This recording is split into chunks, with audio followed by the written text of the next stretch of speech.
ह्या माणसाने सगळी विकास करून टाकली. दोन समाजामध्ये सगळी तेढ निर्माण ह्या माणसाने केली. आपल्याला रडून जमणार ना तुम्हाला सांगतो. रडून असं हे असलं रडलं तर मी तुम्हाला सांगतोय. आम्ही बाप्पांनी आम्ही कधी बी त्या दिवशी गावात आलो होतो. मी सभागृहामध्ये ह्यांनी मांडलंय, मी सुद्धा मांडलंय.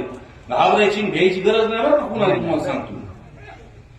आणि भविष्यामध्ये सुद्धा आम्ही ताकदीने साथ देणार. जोपर्यंत ह्यांना न्याय भेटणार नाही एक लोकप्रतिनिधी म्हणून आम्ही गप्प बसणार नाही. आता उद्या आम्ही सगळ्या सर्वच पक्षाची आम्ही बैठक साहेब आम्ही बोलवतोय बीडला.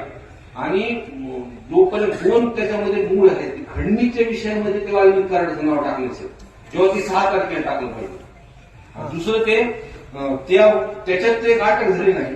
दुसरी गोष्ट 302 मध्ये त्यांच्या कुटुंबाचे तिथं कधी आत्ता बोलताना म्हणले सूत्रधार सगळे घाबरायला लागले बोलायला गावात आले. त्या दिवशी गावाची विचारची केली आहे. मेन सूत्रधार हे दोन समाजाचा तिळक वादच निघून जातोय. भांडणं लावायचं कामच हे माणूस करतो. सगळा जिल्हा नाही महाराष्ट्राचं लक्ष लागलं असेल. एवढीच विनंती आणि आपण बोलायचं.